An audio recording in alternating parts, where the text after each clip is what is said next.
to a Hope 1032 podcast. The Hope Book Club with Katrina Rowe and Natasha Moore, because life's just better with a book. Welcome to episode 32 of the Hope Book Club with Katrina Rowe and Natasha Moore from the Centre for Public Christianity. In this episode, we're also joined by Katrina Clifford, the Dean of Academics at Robert Menzies College in Macquarie University. We are picking up some of the best American literature from the last few years. Natasha has been reading a children's Bible, an environmental-themed apocalyptic book by Lydia Millet. As the name suggests, it has lots of biblical overtones, but not in the way you might expect. Katrina Clifford has been reading Kevin Wilson's quirky reflection on parental love, Nothing to See Here. And I've been reading Anne Patchett's latest novel, The Dutch House, a story of paradise lost and what it takes to get over the very worst things that happen to us. And if you'd like to join in the conversation or share your thoughts about one of the books we discuss, we'd love to hear from you. Email us, bookclub@hopemedia.com.au or text in 0448 40 20 20. But first, let's take a listen to A Children's Bible by Lydia Millet. The great house had been built by robber barons in the 19th century, a palatial retreat for the green months. Our parents, those so-called figures of authority, roamed its rooms in vague circuits beneath the broad beams, their objectives murky and of no general interest.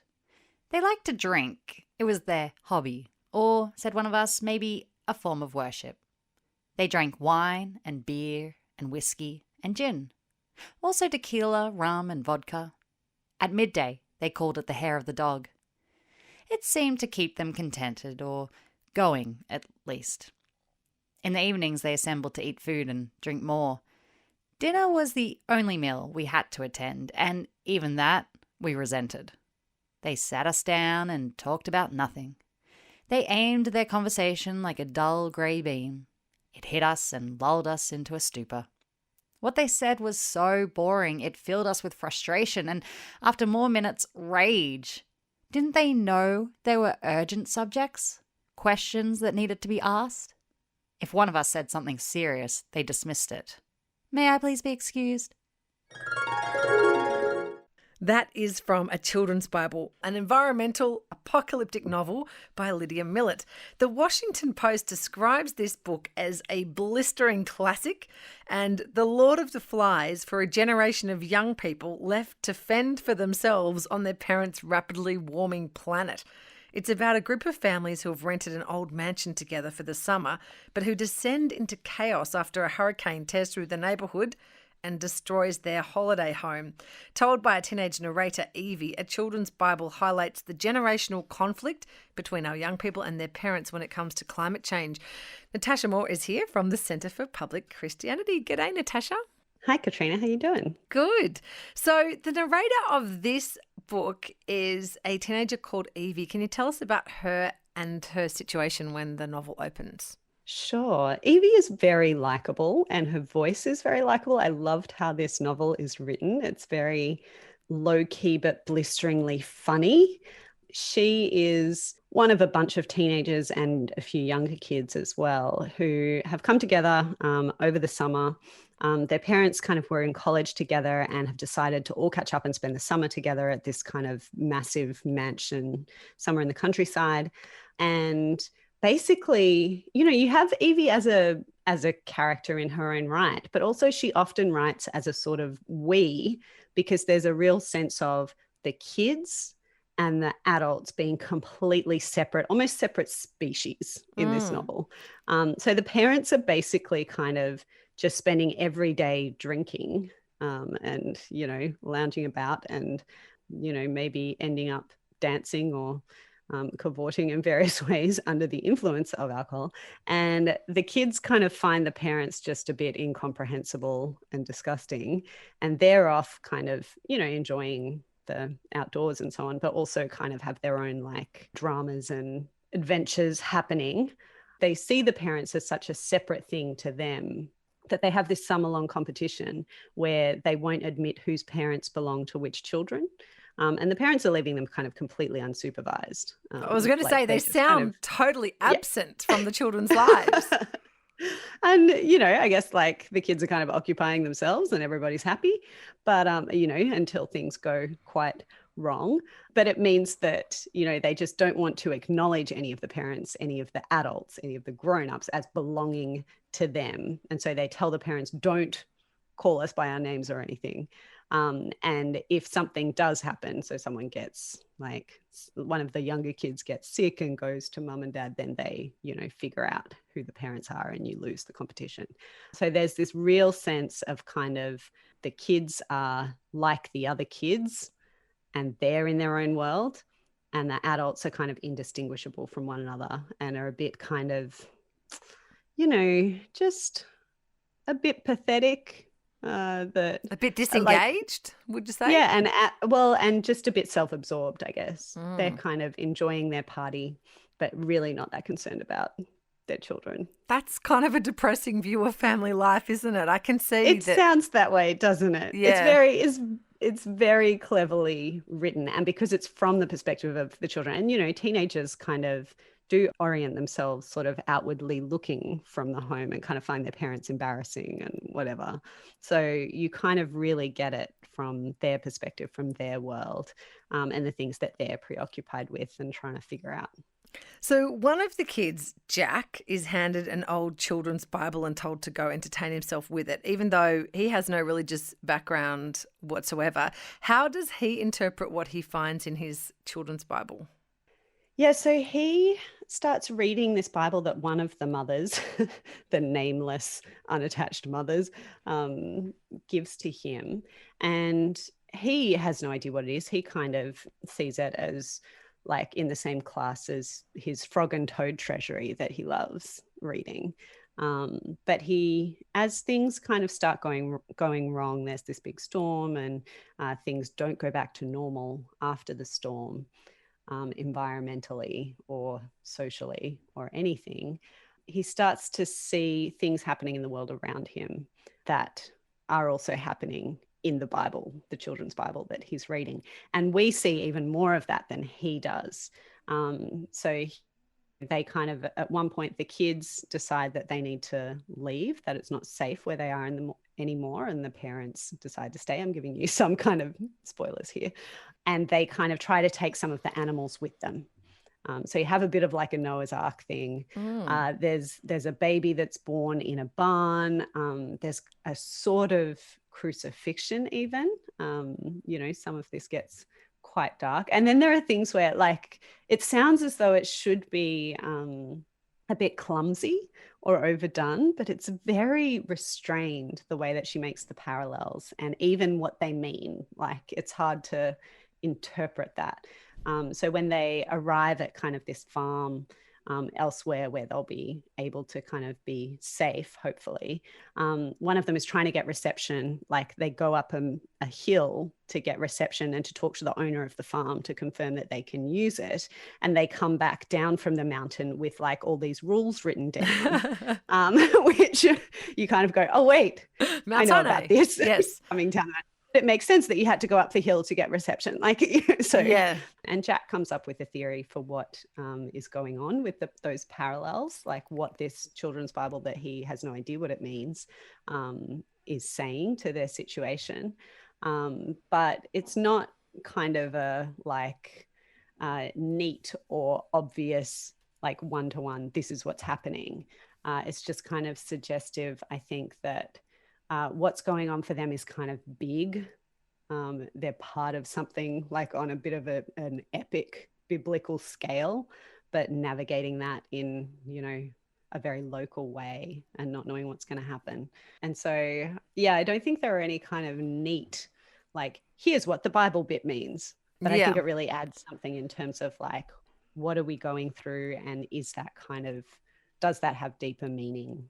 It sort of sounds like a modern day Noah's Ark and that Jack is a prophet, and I'm assuming nobody listens to him, but there must be some kind of overall message to this novel. Is there something running through it that you walk away with?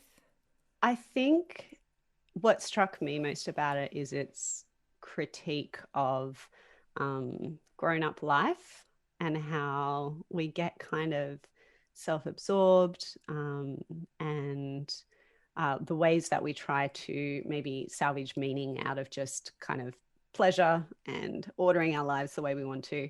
I mean, from the kids and teenagers' perspective, and it being kind of a climate change novel, they're so angry about the irresponsibility of their parents. So there's this picture of, the parents being irresponsible. They don't care what their kids are doing all summer, but also they haven't cared what the planet, what's going to happen to their world. And then the children are the ones who kind of have to pick this up and be like, well, what are we going to do? What are we actually going to do in this situation?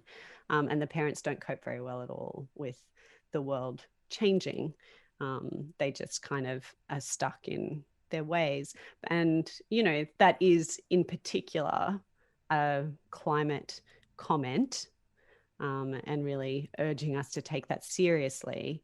But I think it's also, it's not a kind of propagandistic novel. Like, I think it really is an interesting and well-written and engaging story in itself.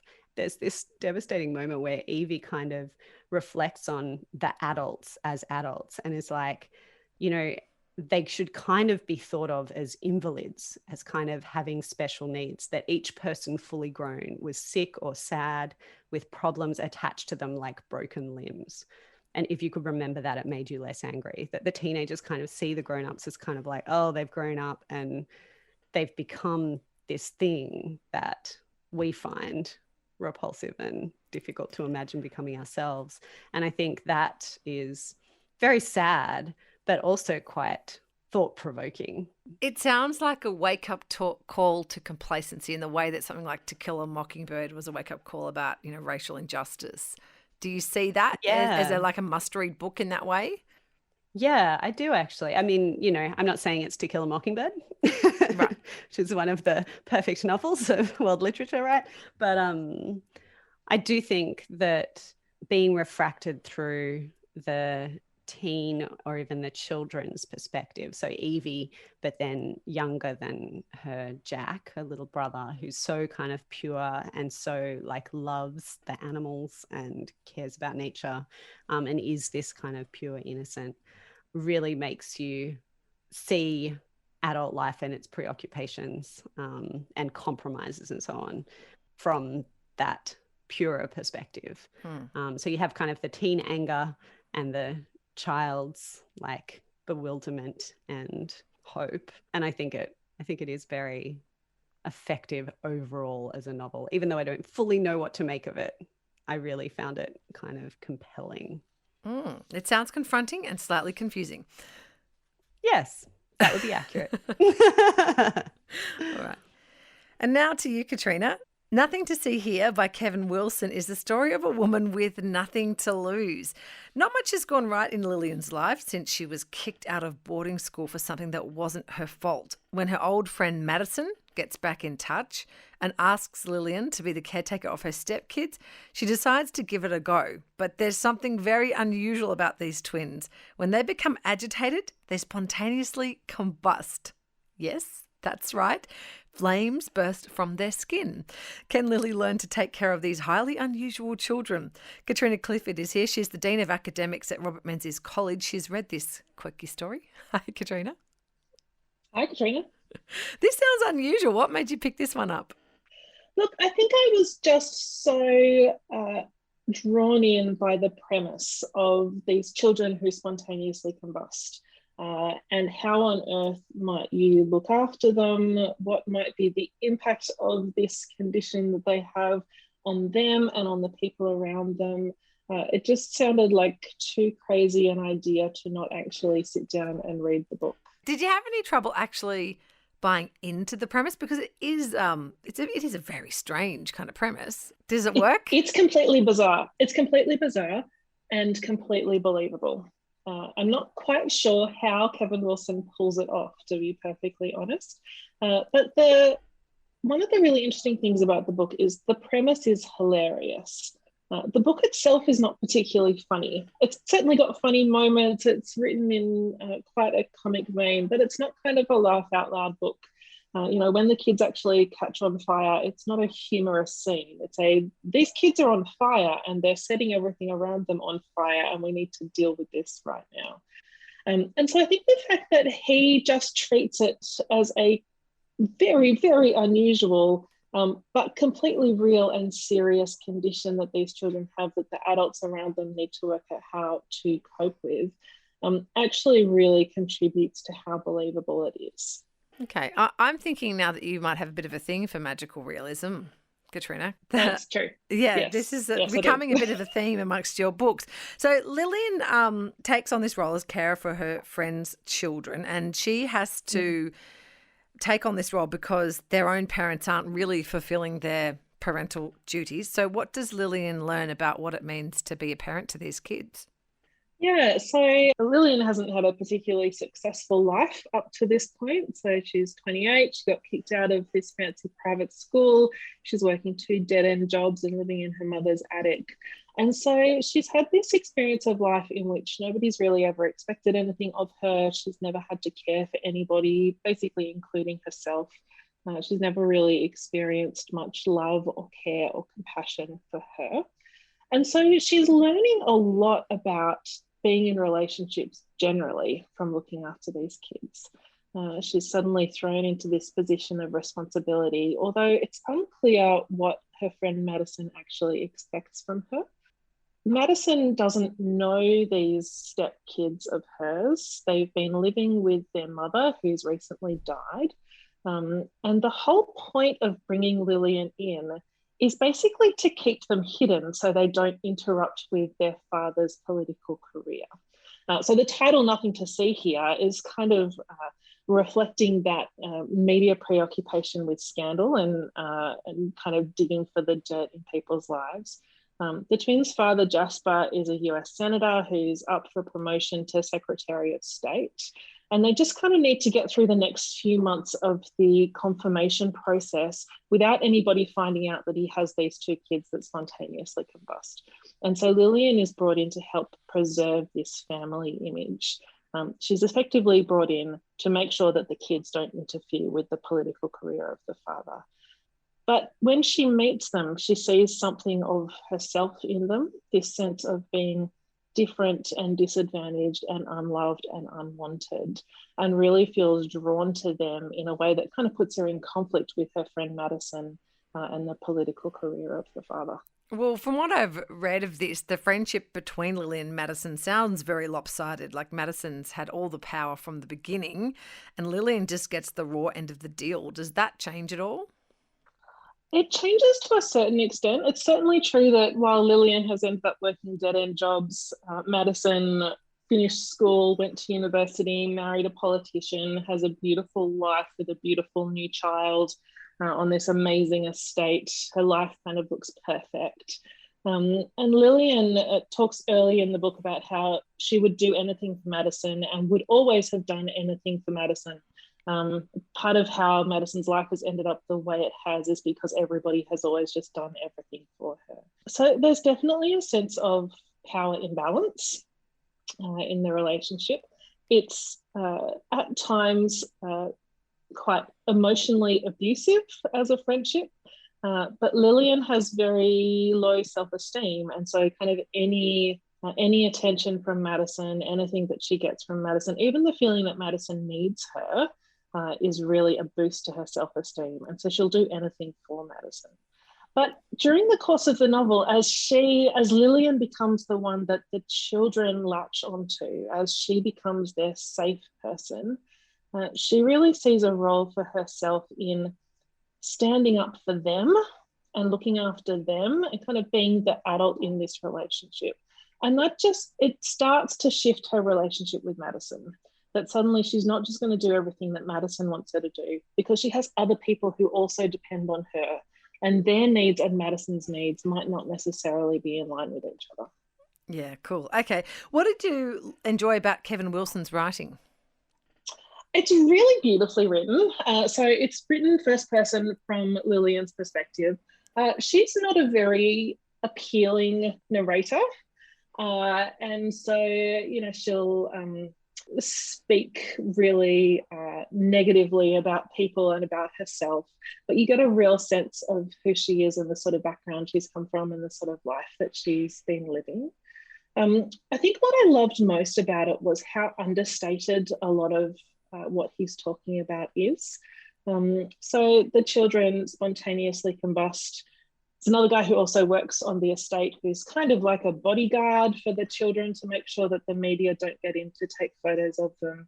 And there's this great scene where he's kind of having this very low-key conversation with Lillian where he just casually shows her a cupboard full of fire extinguishers. Well, you know, there they are, you'll be fine.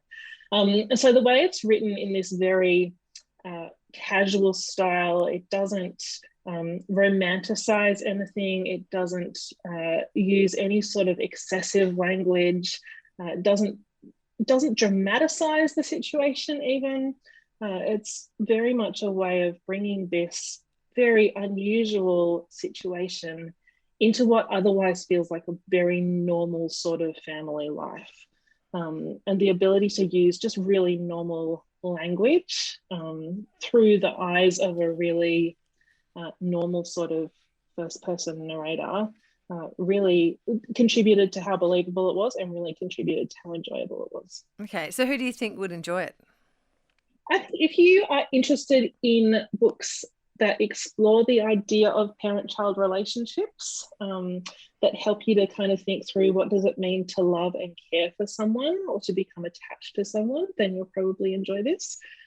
If you don't mind something that's a little bit quirky, you certainly need to be willing to kind of embrace the unrealism of this and go along with that. I think the other kind of sort of person who might enjoy it is people who are kind of interested in how politics and the world interact, or how politics and family might interact, the kind of question of what is real and what is the image that we project to the world. Because a lot of it is kind of this backstory of what is happening for this senator who's trying to get confirmed and trying to kind of hide this very significant part of his life in the background where nobody will see it. And so kind of thinking through how does that actually play out in real life for real politicians who don't have self-combusting children? To what extent do we see a particularly crafted image of them and their lives and their families? Kind of questioning those, particularly in our kind of media and social media saturated world. To what extent are we hiding the things in our families and in our personalities that we think are unacceptable, the things that we don't want people to see? Cool. Sounds like you enjoyed it. I have heard there's a lot of swearing in it, though. So a few Goodreads reviews There's quite a lot of that. swearing. Yeah, okay, it's worth mentioning. Yeah. Well, we have already reviewed books by some pretty fascinating authors, Kevin Wilson and Lydia Millet. So my question to you ladies today is, if you could have dinner with any American author, who would you choose? Do you want to go first, Natasha? Yeah, I'm having some trouble choosing. I thought you'd just say Marilyn Robinson. I mean, obviously, I want to say Marilyn Robinson. I wasn't sure it was a bit too obvious. But also, I mean, I would love to have dinner with Marilyn Robinson. I kind of, I've listened to a number of interviews with her where I've gone, like, I wonder if she wouldn't be that forthcoming. But, you know, if we sat down and had dinner, maybe that would, like, she'd open up. Oh, sure, she'd open up to you, Natasha. That's right. Maybe if, like, it's not being recorded. But the other person I thought of who I just think would be really fun is Taffy Brodesser-Akner, who wrote Fleischman is in Trouble and has written, like, she's a journalist as well. And I love her profiles that she writes and the way that she observes people. And she's very funny on Twitter. And I just think she'd be fun to hang out with. Cool. What about you, Katrina? So I took this question in its broadest possible form and went for dead people. They're American authors, so they count. Henry James is one of my favorite authors of all time. I just love how he tells stories, and I would love to just be able to sit down at a dinner table with him and say, just tell me a story. Just talk at me, please. His use of language is just tremendous, and the way he crafts narrative is amazing. I'd love to talk to him about how he does that and pull things apart with him. I love that your American author is, like, also kind of British. Yeah. Yeah, that is absolutely true, because all of the other American authors I Actually- was thinking of who were like still alive were like Canadian. That's not, that doesn't count. I just realised that mine is British as well.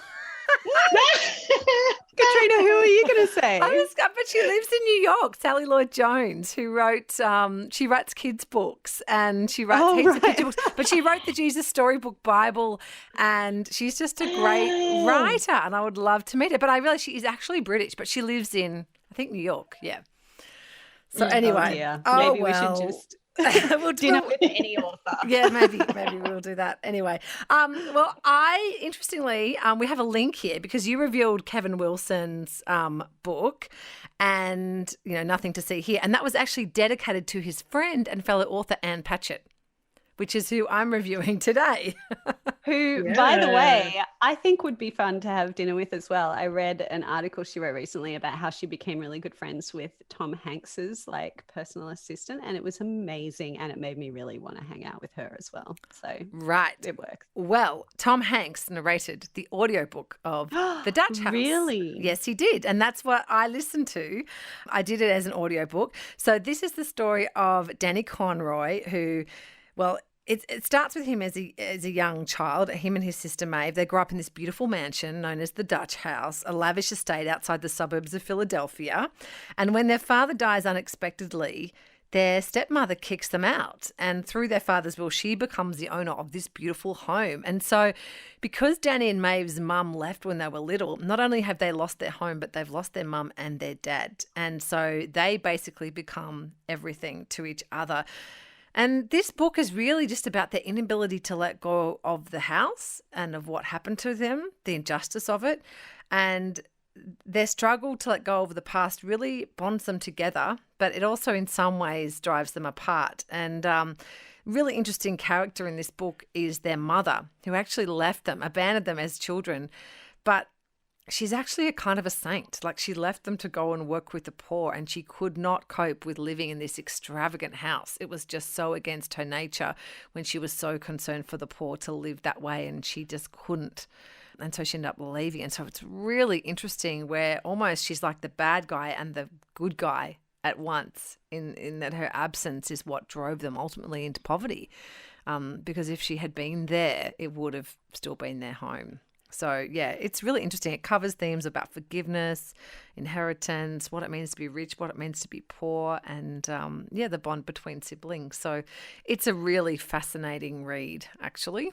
So what's the overall vibe of it? Is it kind of depressing? Is it upbeat? Is it It's joyful? Just so close to Danny. We're kind of in his head all the time as he tells the story, and his life basically is so influenced by this one thing that happened to him. So his sister makes him go to medical school because although they have no money, there is a fund to pay for their education, and so she wants to bleed that dry, and he has to keep studying medicine, even though he actually loves real estate. And so it's kind of about him trying to break out of what happened in the past and live his own life, and just the way that the past really hangs on to them as well. Yeah. Have you read other Anne Patchett? No, I've only read what's the one I've read? Bel Canto. I loved it. Yeah, So, I know you loved okay. it, and that kind of I want to know if this one is like that. me to read that as well. But it's definitely well written. No, it's a really great read. It's well worth it. Yeah, I recommend it. All right, well, that wraps up our American literature episode of the Hope Book Club. In episode 32, we have reviewed a children's Bible by Lydia Millet, Nothing to See Here by Kevin Wilson, and The Dutch House by Anne Patchett. We'd love to hear from you. Email bookclub@hopemedia.com.au or text in 0448 40 20 20. And thanks for listening to the Hope Book Club, because life's just better with a book.